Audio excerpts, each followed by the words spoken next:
राधे राधे मित्रों, जो तमारे पण तमारा मोबाइलनी मददथी तमारा पीएफना रूपिया उपाड़वा होय तो आ विडियोमां हूँ तमने लाइव बताववानो छुं के कई रीते तमे तमारा मोबाइलनी मददथी पीएफना रूपिया उपाड़ी शको। तो स्टेप बाय स्टेप हूँ तमने प्रोसेस बताववानो छुं।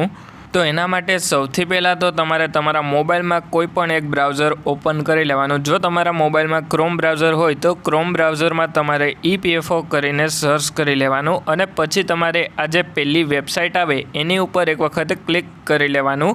एटले जेवा तमे आ पहेली वेबसाइट पर क्लिक करो एना पछी कंईक आ रीते इंटरफेस तमारा मोबाइल में जोवा मळी जशे। हवे तमारे online claims member account transfer करीने आमां ऑप्शन जोवा मळी जशे। एनी उपर एक वखत क्लिक करी लेवानुं। जेवा तमे online claims member account transfer पर क्लिक करो एना पछी कंईक आ रीते इंटरफेस जोवा मळी जशे।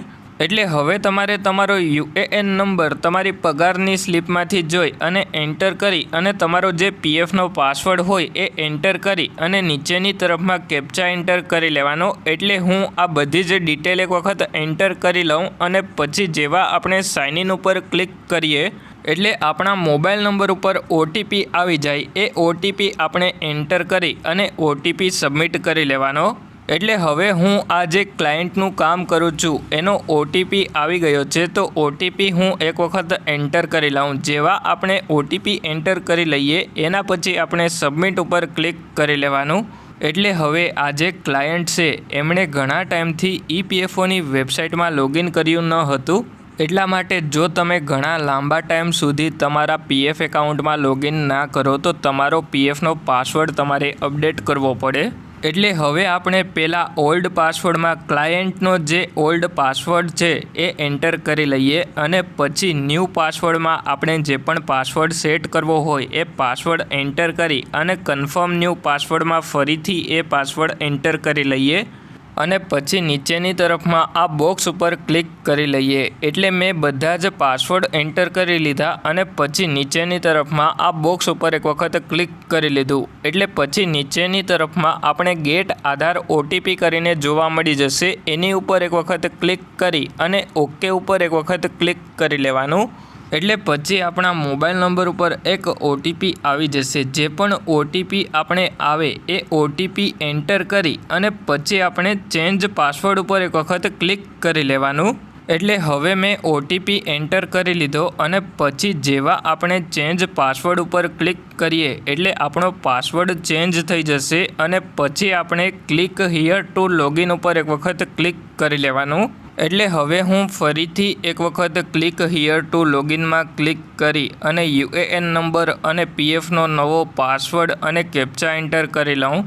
એટલે હવે મેં યુએએન નંબર પાસવર્ડ અને કેપ્ચા એન્ટર કરી લીધો અને હવે હું સાઇન ઇન ઉપર એક વખત ક્લિક કરી લઉં। એટલે મોબાઈલમાં એક ઓટીપી આવી જશે। એ ઓટીપી એન્ટર કરી અને સબમિટ ઉપર એક વખત ક્લિક કરી લઉં। એટલે હવે હું ક્લાયન્ટના પીએફ એકાઉન્ટમાં લૉગિન થઈ ગયો અને પછી ક્લાયન્ટની જે પણ ડિટેલ છે એ જોવા મળી રહી છે।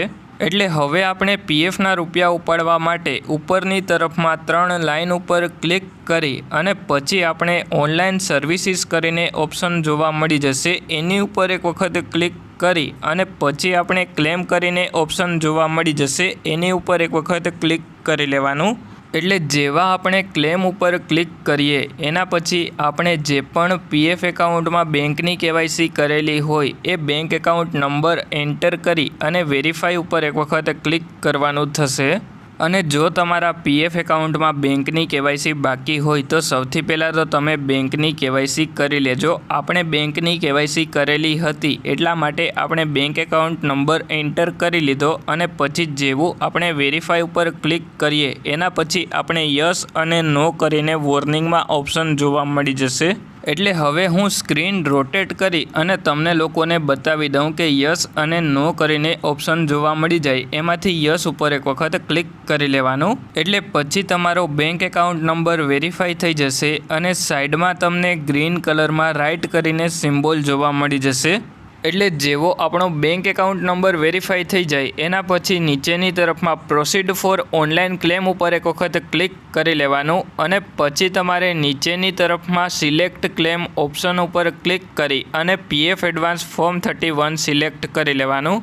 અને પછી તમારે સિલેક્ટ સર્વિસ ઉપર એક વખત ક્લિક કરી અને જે પણ કંપનીનું પીએફ ઉપાડવું હોય એ કંપની સિલેક્ટ કરી લેવાની અને પછી નીચેની તરફમાં સિલેક્ટ એડવાન્સ પેરા ઉપર ક્લિક કરી અને ઇલનેસવાળો ઓપ્શન સિલેક્ટ કરી લેવાનો અને પછી તમારે નીચેની તરફમાં જેટલા પણ પીએફના રૂપિયા ઉપાડવા હોય એ એન્ટર કરી અને પછી તમારે નીચેની તરફમાં એડ્રેસ એન્ટર કરવાનું થશે। એટલે પછી તમારે આધાર કાર્ડની પાછળ જે પણ તમારું એડ્રેસ હોય એ પ્રમાણે એન્ટર કરી લેવાનું અને સ્ટ્રીટ જો તમને ના ખબર હોય તો સ્ટ્રીટ 1 એન્ટર કરી લેવાની અને પછી તમારે નીચેની તરફમાં સિલેક્ટ સ્ટેટ ઉપર ક્લિક કરી અને તમારું જે પણ રાજ્ય હોય એ સિલેક્ટ કરી લેવાનું। એટલે હવે રાજ્યમાં ક્લાયન્ટનું રાજ્ય ગુજરાત હતું તો એટલા માટે આપણે ગુજરાત કરીને સિલેક્ટ કરી લીધું અને એનો ડિસ્ટ્રિક્ટ છે એટલે કે જિલ્લો જૂનાગઢ જિલ્લામાં રહે છે એટલા માટે જૂનાગઢ કરીને સિલેક્ટ કરી લઈએ અને પછી નીચેની તરફમાં સિટીમાં આપણે એક વખત જૂનાગઢ એન્ટર કરી લઈએ અને પછી આપણે નીચેની તરફમાં પિનકોડ નંબર એન્ટર કરવા માટે પણ ઓપ્શન જોવા મળી જશે તો જે પણ પિનકોડ નંબર હોય એ એન્ટર કરી લેવાનો। એટલે હવે હું સિમ્પલી ક્લાયન્ટના આધાર કાર્ડમાંથી જોઈ અને આ જે પિનકોડ છે એ એન્ટર કરી લઉં અને પછી આપણે નીચેની તરફમાં આવી જવાનું છે એટલે નીચેની તરફમાં તમને એક બોક્સ જોવા મળી જશે। એટલે હવે હું નીચેની તરફમાં સિમ્પલી સ્ક્રોલ ડાઉન કરી અને પછી આ બોક્સ ઉપર એક વખત ક્લિક કરી લઉં અને પછી નીચેની તરફમાં એક વખત ગેટ આધાર ઓટીપી ઉપર આપણે ક્લિક કરી લેવાનું। એટલે જેવા આપણે ગેટ આધાર ઓટીપી ઉપર ક્લિક કરીએ એના પછી આપણા મોબાઈલ નંબર ઉપર એક ઓટીપી આવી જશે એ ઓટીપી એન્ટર કરી અને validate OTP and submit claim form ઉપર ક્લિક કરી લેવાનું એટલે આપણો ક્લેમ પોર્ટલ ઉપર સબમિટ થઈ જશે અને પછી આપણે ક્લિક હિયર ઉપર એક વખત ક્લિક કરી લઈએ એટલે આપણે પીડીએફ જોવા મળી જશે જે પણ ક્લેમ કર્યો એની પીડીએફ જોવા મળી જશે એ આપણે ડાઉનલોડ ઉપર એક વખત ક્લિક કરી અને પીડીએફ ડાઉનલોડ કરી લઈએ। અને હવે જો તમારા પીએફ એકાઉન્ટમાં કોઈ પણ પ્રોબ્લેમ આવતો હોય તો મને કમેન્ટ કરીને જણાવજો, એના ઉપર હું તમારા માટે વિડીયો બનાવી આપીશ। અને જો તમારે તમારું પીએફનું કોઈ પણ કામ મારી પાસે કરાવવું હોય તો મારો મોબાઈલ નંબર તમને આ વિડીયોના ડિસ્ક્રિપ્શનમાં જોવા મળી જશે તો તમે મને વોટ્સએપમાં કોન્ટેક્ટ કરી લેજો।